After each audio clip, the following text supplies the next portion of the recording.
যে গরু আমরা গোমাতা বলে মানি, তাহলে ভগবান বিষ্ণু তো শুয়োরের রূপ ধরেছিল, তা শুয়োর কি কাটা বন্ধ আছে? ওই আমার বড় ছেলে মারা গেছে কেন? দিনের জলে গরু তুলেছিল। একটা মানুষকে বাঁচতে দিন। দেখো প্রচুর মানুষ সুসাইড করবে এর চেয়ে, আর সুসাইডের রাস্তা বেছে নিতে হচ্ছে। এত হ্যাঁ এরকম পরিস্থিতি এসে গেছে। মানুষের 20টা মাল দিলে 25 লাখ 30 লাখ টাকা দেনা আছে। ঠিক আছে, তোমরা একটু চেষ্টা করো, কি করবে একটু চেষ্টা করো আমার গরুগুলো বিক্রি করে। চালাচ্ছে কিন্তু অনেকে সুসাইড করার প্ল্যান নিচ্ছে। কি করবে? পয়সা না দিতে পারলে কেউ 5 টাকা হারে ইন্টারেস্টে নিয়ে ব্যবসা। বেশি সমস্যা, যেহেতু সমস্যার সম্মুখীন আমরাই বেশি হয়েছি, আমরা হিন্দুরা। মানুষ যেটা ইচ্ছা তাই সেটা খাক না, কি আছে তাতে? মানুষের অসুবিধা রেখে মানুষ গরু খাচ্ছে, শুয়োর খাচ্ছে, সেটা তার ব্যাপার। মা কি করে হবে? মা তো বয়স হয়ে গেছে, সেই তো মা। বয়স হোক তাই জওয়ান হোক ইয়াং হোক, সেই তো মা, তাও তো খেতে বলছে। তার আগে যদি মানুষ খাচ্ছে তো কি আছে? সার্টিফিকেট আসতে যদি হয়েছে দেখাতে পারবে, লাইসেন্স দিক, ক্ষতিগ্রস্ত দেবে সরকার। কি বলবো বলুন, আমাদের পূজা পার্বণে পাঁঠা বলি হয় হয়তো, তা ওদের এই যে বকরা ঈদ ও তো চিরদিন তারা করে। যে না তোমার গরু নিয়ে টাকা দিয়ে গরু নিয়ে জেল খাটবো, কোথাও সরকারি পিলখানা আছে সেখানে কাটতে হবে, আমার ওইখানে নেই, টাকা নেব না। হ্যাঁ, আমরা গরুগুলো বাঁচাবো কি করে? গরুগুলো আমরা বাঁচাবো কি করে? আর ওই লোক তো মানে পল্লী তো মরে যাবে। আমি বলছি আজকে তুমি চিন্তা করো না, যা আমাদের ভাগ্যে আছে তাই হবে। তুমি কি করবে বলো? চিন্তা করে তুমি যদি কিছু হয়ে যাও তো আমরা কোথায় গিয়ে দাঁড়াবো? একদম সব সময় বলি তুমি চিন্তা করবে না একদম। বলছে খেতে পারিনি, এটা আশা করে আমাদের দেনা করে গরু সেই 15 দিন বাদে মাছ এনেছে আজকে ধার করে, ধার মাতালার কাছে নেই, মাছটা ঝোল হবে 2.5 টাকা। সেই 4টে খাবোই, নাতিরা 4টে আজ খাবো আর 4টে কাল খাবো, এইরকম করে ভাগ করে রেখে দিয়েছি। হ্যাঁ, ওরা তো ঠাকমার কাছে খাওয়ার জন্য কাঁদবে। আমরা কি করে চালাবো সেগুলো? এই তো কি করে খাবো? গরুরা তো না যদি বিক্রি হয় আমরা কি করে খাবো? আর ওদের বা কি করে বাঁচাবো আমরা? হ্যাঁ, ওদের কি করে বাঁচাবো? তোমরা একটু চেষ্টা করো আমাদের গরুগুলোর জন্য। কয়জন খেয়েছে? মারা গেছে না, এক ছেলে কেন গরু বিক্রি করতে পারেনি বলে গরু বিক্রির দেনা হয়ে গেছিল। তাহলে সরকার এই সিদ্ধান্ত নিয়েছে, এটা খুব ভালো না। না, আপনারা কি করবেন? আপনি ভাবুক হয়ে যাচ্ছেন। হ্যাঁ, আমরা সবসময় চিন্তা করে করে আমরা 2 লোকে মানে মরি। লোক তো শরীর ভালো না, লোকের দ্বারাই গাই তো নিজে দুইতে পারে না। নিজে দুইতে পারে না, এইবার ওই লোক পড়ে যায়, মরে সবসময় চিন্তা করে সে আমি কি করব, কি করে দেনা মেটাবো, কি করে গরু বিক্রি করবো। আমাদের খুব চিন্তাযুক্ত, খুব চিন্তা। আপনার নাম কি? আমার নাম সুলেখা ঘোষ। কি হয়নি, হচ্ছে না? না হচ্ছে না, কেউ আসছে না। কি বলছে? তারা বলছে কি যে কাকা যদি ঘরে দিয়ে আসতে পারো তাহলে নেব। তা আবার তার ভাই কিংবা ছেলে বলছে আমার এই গরুটা বিক্রি করা গরু, এখন ফোন করছি বলছে কাকা তুমি টাকা আমারে মানে রিটার্ন করে দাও, এই গরুটা আমি নেব না। আমি গরু নিয়ে কি মানে টাকা দিয়ে গরু আমি নিয়ে যাব, নিয়ে গিয়ে আপনার মানে আমরা 6 মাস জেল খাটবো, জেল প্লাস 1000 টাকা জরিমানা সরকার ঘোষণা করেছে। তাহলে তারা ভয় তার আসছে না। এখন ফোন করি, ফোন তোলে না, বলে তোমার ভালো লাগলে তুমি পয়সা আমার ফেরত দেবে, না হলে না দেবে। হ্যাঁ, মানে 85,000 টাকার গরু আমাকে দিয়েছে 3,000, কাকা বুধবারে দেব, তার আগে ঘোষণা হয়ে গেছে। হ্যাঁ, এখন আর টাকা দিচ্ছে না। আমরা এখন বহুত অসহায়, বহুত অসহায়। হ্যাঁ, কি সমস্যা হচ্ছে? আপনি তো রান্না করছেন দেখছে, আপনাদেরও গরু আছে? হ্যাঁ, আমরা কটা তুলেছে, বসে বসে চলে না সংসার, তো টাকা ইয়ে করে নে গরু তুলেছে, তুলে আর এখন বিক্রি হয় না, আমরা কি করে দেনা মেটাবো? প্রচুর সমস্যা হচ্ছে, প্রচুর সমস্যা, প্রচুর মানে দুঃখ হচ্ছে। আর তার জন্য শরীর একদম নাড়বাদ হয়ে যাচ্ছে। হ্যাঁ, মানে পল্লী মরে যাবো চিন্তা করে করে, পল্লী মরে যাবো এরকম অবস্থা হচ্ছে। হ্যাঁ, গা মাথা ঘুরছে, পায়ের যন্ত্রণা করছে, কোমর পিঠ যন্ত্রণা করছে। ওদের পেছনে খাটতে হয় না?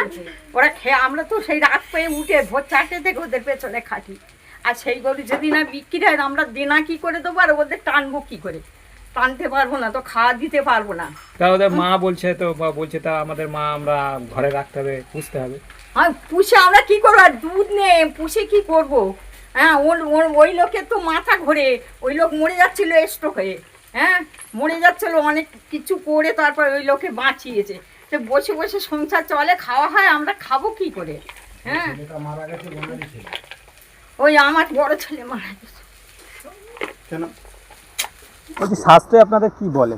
দেখেন, শাস্ত্রে বলে গরু আমাদের মানে ভগবতী দেবী বলে আমরা তাকে মানি, কিন্তু যেহেতু আমরা এই গরু কাটতে দিচ্ছে না, এটা হচ্ছে না, ওটা হচ্ছে, গরু আমরা গোমাতা বলে মানি, তাহলে ভগবান বিষ্ণু তো শুয়োরের রূপ ধরেছিল, তা শুয়োর কি কাটা বন্ধ আছে? এটাই বলতে চাইছে।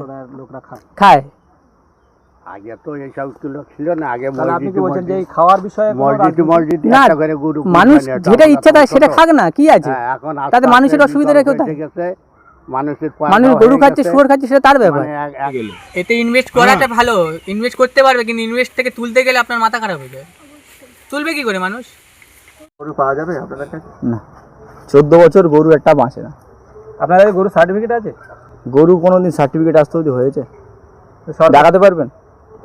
যদি 14 বছরের সার্টিফিকেট কেউ এখনো দেখাতে পারেন, তাহলে আমরা তখন যখন কিনেছি তাহলে সেখান থেকে আমাদের তাদের জন্ম সার্টিফিকেট দিত, তারপরে তো আমরা এখন ডেথ সার্টিফিকেট দেখাতে পারতাম যে এই টাইমে তাদের হয়ে গেছে, আমাদের তাদের তখন হয়নি।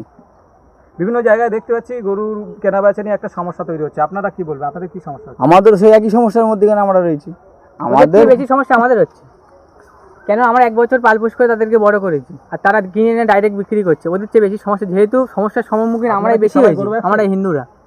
আপনারা সবাই গরু, আমরা এইটাই জড়িত, সব আমাদের এইটাই ভাত ভিত্তি। আপনারা কি সব হিন্দু সম্প্রদায়? সব হিন্দু। আপনাদের নাম কি? আপনার নামটা বল। আমার নাম শুভ ঘোষ। ঘোষ। তাহলে এখানে কি সবাই আশেপাশে সবাই গরু ব্যবসা করেন? সবাই। সেক্ষেত্রে কতটা ক্ষতি হচ্ছে আপনাদের? বহুত ক্ষতি। এই যে আমাদের লোকে যে 2টো হোক 4টে হোক গরু রাখে, সবাই ধার দেনা করে খাওয়ায়, কারো অরিজিনাল পুঁজি নেই এর ভেতরে। কিছু কিছু যাদের আছে অরিজিনাল পুঁজি সেটা আলাদা বিষয়, যাদের অরিজিনাল পুঁজি নেই ধার দেনা করে গরু বেচা কেনা হয়ে গেলে লোকে পুষবে। এই গরুগুলো আপনারা এখন কি করবেন? আমাদের এই যে কুরবানি আসে, কি করবো? আমরা তো নিরুপায় আছি, বিক্রি করতে যদি বিক্রি হয় একান্ত করতে হবে, নাহলে আমাদের রেখে দিতে হবে। রেখেও আমরা কি করবো? নাহলে ছেড়ে দিতে হবে, কিছু করার নেই। কেন আইনের ঊর্ধ্বে তো কেউ নেই, সরকার যে আইন বার করেছে তার ঊর্ধ্বে তো কেউ নেই। আমাদের দুটোই রাস্তা আছে, না এটাকে রাখতে হবে না এটাকে ছেড়ে দিতে হবে, এই রাস্তা দুটোই আমাদের আছে, আর কিছু নেই। রেখেও আমরা কি করব? একটা গরু রাখলে মিনিমাম 2 থেকে 250 টাকা খরচা, আমরা সেইটা পাবো কোথায়? একে তো দেনার জালে আমরা গলা পর্যন্ত ডুবে আছি, আবার যত রাখবো তত লস, আমরা আরও ডুবে যাব, তারপর কেউ আর বাকি দেবে না, বলবে এই যা খেয়েছো ওই শোধ করতে পারছো না, আমাদের এদিকে আরও system বাকিটা টাকে দেবো এরকম, কীভাবে? তুমি দুধ বিক্রি করছো, তোমাকে 1 সপ্তাহ লোকে ধার দেবে, দানা ভুসি বিচালি। যখন দুধ বিক্রি, ওরা যে টাকা দুধ হচ্ছে সেই টাকা বেশি খেয়ে নিচ্ছে, যখন ধারটা আর তো পাবে না তখন গরু বাছুর খাওয়া হবে না। শুনুন, হিন্দু শাস্ত্রে তাদের পার্বণ, আমরা কি বলবো বলুন? আমাদের পূজা পার্বণে পাঁঠা বলি হয়, হয়তো তা ওদের এই যে বকরা ঈদ, ও তো চিরদিন তারা করে, যে ধার দেনা নানাবিধ করে এইসব করেছে, কিন্তু তারা তো মারা পড়ে যাবে। কি তাহলে আপনি কি বলবেন এখন? তা আমি আর কি বলবো, আমিও কাজ করি। যেটা হচ্ছে সেটা কি ঠিক হচ্ছে না? শুনুন, ঠিক বলি, তারা তো চিরদিনে কাজ করে, তা সেইটা হঠাৎ যদি বন্ধ করে তাহলে একটা কেমন লাগে না? এই আমরা গরিব লোক মারা পড়ে যাব, এইটাই বলতে চাচ্ছি আমি, এছাড়া কিছু না। আমার নাম গোবিন্দ ঘোষ। আমাদের দেখো, সব ব্যবসায় আমাদের কোনো গোল্ডেন লোন থেকে নেওয়া হয়েছে, কোনো ফাইন্যান্স থেকে নেওয়া হয়েছে। দেখো, অনেকে মর্টগেজ করেও ব্যবসাটা চালাচ্ছে, ঠিক আছে, ব্যবসাটা চালাচ্ছে। কী করছে, কেউ 10 টাকা হারে যে যেরাম পারে সেরাম নিয়ে ব্যবসা করছে। এই কারণে বলছি সরকারকে কিছু এবারটা মানুষকে বাঁচতে দিন। দেখো, প্রচুর মানুষ সুসাইড করবে এর চেয়ে, আর সুসাইডের রাস্তা বেছে নিতে হচ্ছে। এত, হ্যাঁ, এরকম পরিস্থিতি এসে গেছে। মানুষের 20টা মাল দিলে 25 লাখ 30 লাখ টাকা দেনা আছে, ঠিক আছে, 25 লাখ দেনা থাকলে দেবো, 10 লাখ দিলে 15 লাখ সামনের বছরে দেবো, এরকম বলে মানুষকে ডাকা যাবে। যখন 25 লাখে 1 টাকা দেবো না, তখন মানুষ আমাকে ছেড়ে কথা বলবে না, তখন আমাকে বেঁধে রাখবে, না আমাকে কিছু করবে, কি পরিবারের ক্ষতি করে দেবে। মানুষ মানুষের মতন কাজ করে যাবে। কি নাম আপনার? বিদুর ঘোষ। 14 বছর মানে কি একদম মানে বয়স হয়ে যাবে, হাড় ফাড় বেরিয়ে যাবে, অচল হয়ে যাবে। সেই জিনিস যদি মানুষ খায় তো কীরকম হবে? মানুষ তো পুষ্ট জিনিসটা খাচ্ছে, যেগুলো রোগ বেমার হয়ে যাবে তা সেই সব তো মানুষ খাবে, তার থেকে তার তো রোগ বাড়বে। তো মা কী করে হবে? মা তো বয়স হয়ে গেছে, সেই তো মা। বয়স হোক চাই জওয়ান হোক ইয়াং হোক, সেই তো মা, তাও তো খেতে বলছে। তার আগে যদি মানুষ খাচ্ছে তো কী আছে, কী আপত্তি ওটা? সেটা কী আপত্তি? সেটা তো একদম যদি টোটাল বন্ধ করে দিতে বলে, একদম নিষিদ্ধ, তারপর মানুষ সেটা ব্যবসা করতো না, বন্ধ করে দিত। আমাদের মুসলিমের ভিতর থেকে বেশি তো আপনাদের হিন্দুর মধ্যে বেশি মানে গরুর ব্যবসা করছে। তা তারাও তো মাকে বিক্রি করে খাচ্ছে, তা তাদেরকে কেন বলছে না?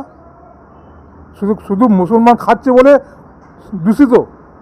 ছাগলও তো খাচ্ছে, তারও তো জীবন আছে। ছাগল, মুরগি, ভেড়া সব তো জীবন আছে। তো এদের জন্য কেন আপত্তি করছে না? শুধু গরুর উপর কেন আপত্তি করছে?